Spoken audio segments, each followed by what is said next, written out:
कृष्ण प्रेम धारा ट्रस्ट प्रस्तुत करते हैं कार्यक्रम समर्पण।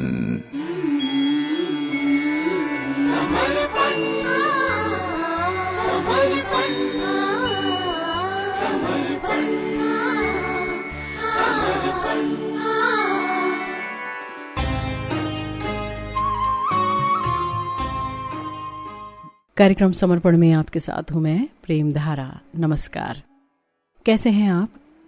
आप सुन रहे हैं भगवान श्री कृष्ण श्रीमद् भागवतम के 11वें स्कंद के 11वें अध्याय में उद्धव जी को उपदेश दे रहे हैं, जहां वो बता रहे हैं इस समय कि जीव और ईश्वर यानी परमात्मा हृदय में रहते हैं। हृदय यानी जो हमारा भौतिक शरीर है, उसमें जो हृदय क्षेत्र है, वहां दोनों की अवस्थिति है और दोनों ही सखा हैं। पर एक है जो कि अपने कर्मों का फल भोगता है, खाता है, वासनाएं रखता है, मोहित रहता है, आकांक्षाएं रखता है। दूसरा है जो कि उसे देखता रहता है। इसी बात को और समझा रहे हैं भगवान श्री कृष्ण अगले श्लोक में, यानी कि 7वें श्लोक में। वो कह रहे हैं, आत्मान मन्यम च स वेद विद्वान पिप्पलादो न तो पिप्पलादः यो अविद्या युक्तो नित्यबद्धो विद्यामयो यः स तो नित्य मुक्तः। भगवान कह रहे हैं, जो पक्षी वृक्ष के फल नहीं खा रहा वो भगवान है, जो अपनी सर्वज्ञता के कारण अपने पद को और उस बद्ध जीव के पद को, जो कि फल खा रहे पक्षी द्वारा दर्शाया गया है, समझते हैं।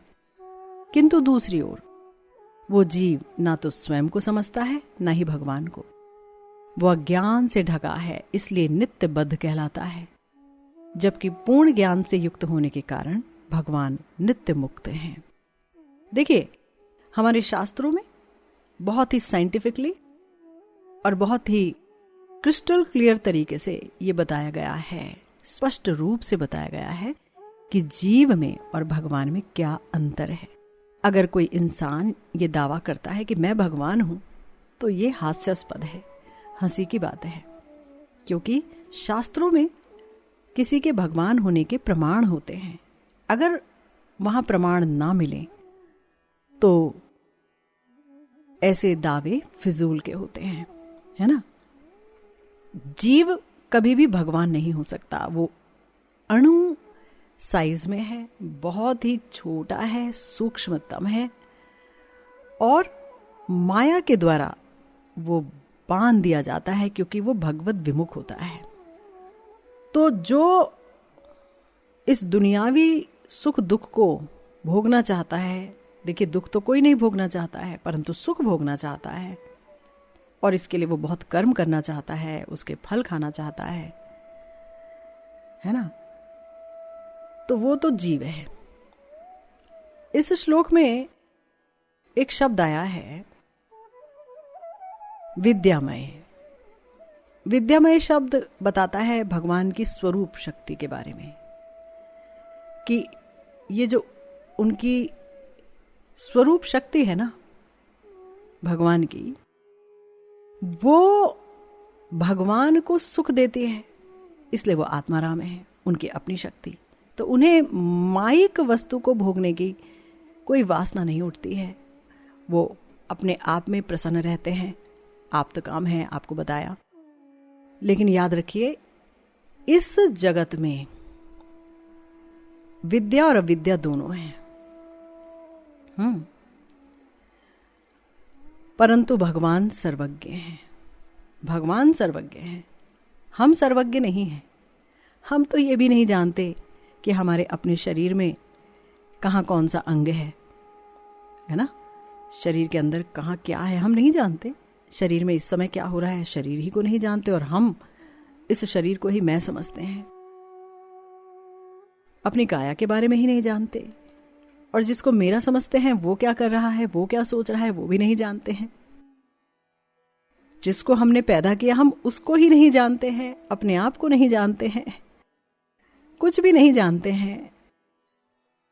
किताबें पढ़ते हैं केजी क्लास से लेकर के, और जहां तक पढ़ते चले आते हैं, उन किताबों में क्या लिखा है वस्तुतः वो भी नहीं जानते हैं। रटते हैं, पास होते हैं, और उसके बाद फिर कोई प्रोफेशनल पढ़ाई करते हैं, उसे जानने का प्रयास करते हैं ताकि जो है रोटी कमाई जा सके, रोजी रोटी बस। तो वही पक्षी भी हैं, पक्षी भी उड़ते हैं, दाना चुग्गा लाते हैं, खाते हैं। वहीं पर दूसरे जानवर भी ऐसा करते हैं, और हम पढ़ लिख करके यही काम करते हैं, है ना। तो उनमें और हम में अंतर क्या है? हम में और उनमें अंतर यही है कि हमारे अंदर भगवान ने ऐसी शक्ति दी है, हमारी इंद्रियों में ऐसी शक्तियां दी हैं, ऐसी बुद्धि दी है कि हम ये डिफरेंस देख पाए कि हम मनुष्य तन में हैं और हमें भगवान का अनुसंधान करना है, पूर्ण आनंद का अनुसंधान करना है, पूर्ण ज्ञान का अनुसंधान करना है।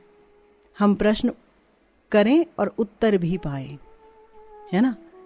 तो यहां पर आध्यात्मिक ज्ञान के बारे में बात कही गई। आध्यात्मिक ज्ञान यानी भगवत ज्ञान, और भगवान सर्वज्ञ हैं ये भी कहा गया। तो बिना आध्यात्मिक ज्ञान के कोई भी जीव वास्तविक प्रगति नहीं कर सकता, है ना। देखिए, नित्यो नित्यानाम यानी नित्य जीवों की दो कोटियां हैं, भगवान और सूक्ष्म जीवात्मा। बद्ध जीवात्मा भगवान का नित्य दास है, वो अपनी पहचान भूलता है और कर्मों के फल का भोग करना चाहता है ना। यहां पर जब ये बात कही गई नित्य जीवों की दो कोटियां हैं, भगवान और सूक्ष्म जीवात्मा, तो इसका मतलब क्या है? भगवान क्या जीवात्मा है? जी नहीं, भगवान है विभु, हम हैं सूक्ष्म, हम विभु के अंश हैं। तो जैसे आग का एक अंश है, एक छोटी सी कणिका जिसे स्फुलिंग कहते हैं, उसके अंदर भी दाहिका शक्ति होती है, जलाने की शक्ति होती है, लेकिन बहुत कम मात्रा में। यही हालत हमारी है ना। हम हैं भगवान के नित्य दास, लेकिन अपनी पहचान भूल गए। भूल गए का मतलब यह है कि हमें कभी पता ही नहीं चला। ऐसा नहीं है कि कभी याद था और फिर अचानक भूल गए, ऐसा नहीं है। अनादिकाल से भूले बैठे हैं, अनादिकाल से भगवान से बहिर्मुख हैं और अपने कर्मों का फल भोगना चाहते हैं। तो इसीलिए हम अज्ञान के जाल में गिर पड़ते हैं। अज्ञान का ये बंधन अनादिकाल से चला आ रहा है। तो क्या इस बंधन को कभी नहीं काटा जा सकता? तो बताया गया है कि हाँ, काटा जा सकता है। याद रखिए, जब हम भगवत ज्ञान से युक्त होते हैं, जब हम पर महत कृपा होती है, जब हम भगवान को जानने का प्रयास करते हैं, भजन करते हैं, जब उनके प्रति अपने हृदय में प्रेम को विकसित करने का प्रयास करते हैं, तब हमारा ये बंधन कटने लगता है। नहीं तो याद रखिए, अनंत जन्मों में हमने अनंत कर्म किए हैं और अनंत कर्मों के अभी अनंत फल हैं। कुछ तो जो फलित हो गए वो प्रारब्ध रूप में सामने आ गए, जिसमें सुख भी मिलेगा और दुख भी मिलेगा, और कुछ अभी फलोन्मुख हैं यानी फल बनने वाले हैं, कुछ अभी अधपकी अवस्था में हैं, कुछ बीज अवस्था में हैं। ऐसे ढेर सारे कर्मों का हमारे पास एक बैंक है, उस खाते में सब जमा है, अप्रारब्ध प्रारब्ध सब तरह का सब कुछ जमा है। और इनको भोगते भोगते ना जाने कितना समय, कितने युग बीत जाएंगे। तो क्या ये कट जाए, समाप्त हो जाए, इसका कोई तरीका नहीं? तो बताया ना कि है, एक ही तरीका है, और वो है भगवत भक्ति, भगवान का भजन। याद रखिए, जब कोई इंसान बद्ध अवस्था में रहता है, भगवान को भूला रहता है, तो वो प्रकृति के नियमों द्वारा बंध जाता है और उसे कई तरह के कर्म करने पड़ते हैं। कुछ अच्छे होते हैं, कुछ बुरे होते हैं, तो वैसा ही फल वो भोगता है। लेकिन जब कोई जीव ये जान लेता है कि मैं भगवान का अंश हूं, तब वो अपने समस्त कर्मों का फल भगवान को अर्पित करता है। तब वो मुक्त कहलाता है। वो किसी भी फल को भोगना ही नहीं चाहता। तो इसका अर्थ ये नहीं कि वो गलत काम करेगा तो फल भगवान को अर्पित कर देगा। भक्त कभी गलत काम करेगा ही नहीं। है ना। भक्त जो है, अगर उससे कोई गलत काम होता भी है तो वो इतना पछताता है, इतना रोता है कि वो उस रुदन से, उस दीनता से प्रेम के सोपान तक चढ़ जाता है, प्रेम की प्राप्ति हो जाती है उसे। तो इसीलिए कहा गया है शास्त्रों में कि भक्ति के रास्ते में अगर कोई आंख मूंद कर भी दौड़ेगा तो कभी गिरेगा नहीं। इतना सरल और सुंदर रास्ता है ये भक्ति का रास्ता, है ना। तो अगर कोई ये कहे, अच्छा जीव अगर ज्ञान में स्थित हो जाए और मुक्त हो जाए, संसार बंधन से अलग हो जाए, तो भगवान भी संसार का बंधन नहीं भोगते हैं और जीव भी नहीं भोग रहा है, तो इसका मतलब अब तो वो भगवान के तुल्य हो गया, उनके समान हो गया। तो कहा नहीं नहीं, ऐसा नहीं हो सकता है।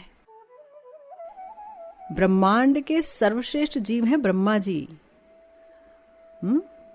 वो भी भगवान और उनकी शक्तियों का आंशिक ज्ञान ही प्राप्त कर पाते हैं।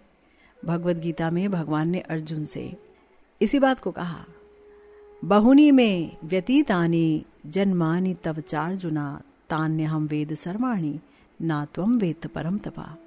भगवान ने कहा कि हे अर्जुन, तुम्हारे और मेरे अनेक जन्म हो चुके हैं, मुझे तो उन सब का स्मरण है, किंतु हे परम तप, तुम्हें उनका स्मरण नहीं है। तो भगवान जन्म लीला का अनुकरण करते हैं, ये तो आप जानते हैं। भगवान को कर्मों के फलों से बाध्य होकर के जन्म लेने की जरूरत नहीं है, लेकिन अनुकरण करते हैं, ठीक है। पर हम बाध्य होकर के जन्म लेते हैं, हमें नहीं पता हमारे माता पिता कौन होंगे, कहाँ हमें जन्म मिलेगा, और भगवान चुनते हैं कि मुझे कहाँ प्रकट होना है। भय प्रकट दीन दयाला, ये बोला जाता है ना, भगवान प्रकट होते हैं। तो उन्हें सबका स्मरण है, परंतु हमें नहीं है। तो बद्ध जीव का मतलब है भगवान पर हम शाश्वत रूप से निर्भर हैं, चाहे बद्ध अवस्था में हो चाहे मुक्त अवस्था में हो। जब माइक संसार में रहते हैं तो जन्म मृत्यु के क्रूर नियमों से हम बंधे रहते हैं, परंतु जब भगवत धाम में चले जाते हैं, अगर भगवत प्रेम प्राप्त कर पाए, भजन कर पाए, तो फिर हम भगवान के पास रहते हैं, उनके प्रेम बंधन से बंधे रहते हैं, आनंद की अवस्था में रहते हैं। तो ये जो आनंदमय अवस्था है, ये जो संबंध है, यही शाश्वत जीवन का सार है।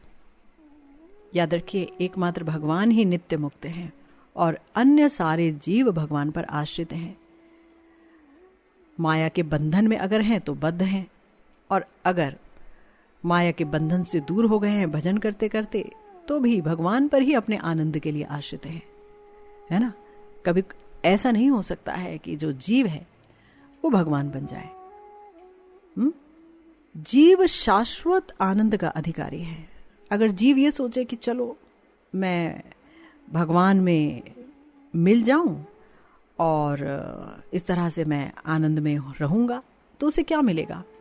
ना तो भगवान की लीला देखने को मिलेगी, ना भगवान के माधुर्य का आस्वादन मिलेगा, ना सेवा सुख का आनंद मिलेगा, उसे कोई रस ही नहीं मिलेगा। तो फिर अगर कोई ये सोचे कि हम जो है रसगुल्ला ही बन जाएं, तो देखिए जो उसे खा रहा है उसे ज्यादा आनंद मिलेगा, बजाय इसके कि जिसको खाया जा रहा है। ये तो हमें बात समझ में आनी चाहिए, है ना। तो इसलिए अगर हम अपने स्वरूप में अवस्थित रहें और खुद को भगवान का नित्य दास माने और संसार के इन कड़वे फलों का आस्वादन त्याग दें या उससे मुंह मोड़ लें और अपने हृदय में स्थित अपने परम प्रिय मित्र भगवान की ओर ध्यान दें, तब याद रखिएगा, इस प्रेम भक्ति से बढ़कर अन्य कोई आनंद नहीं है। और श्री कृष्ण प्रेम रूपी फल का आस्वादन करने पर जो मुक्त जीव है वो आनंद सागर में प्रवेश करता है। और यही सर्वोच्च उपलब्धि है इस मनुष्य जीवन को पाकर। अगर यही नहीं पाया तो फिर जो कुछ हम पा रहे हैं वो सिर्फ और सिर्फ छलावा मात्र है। हम अपने आप को छल रहे हैं और इससे ज्यादा कुछ नहीं है। याद रखिए।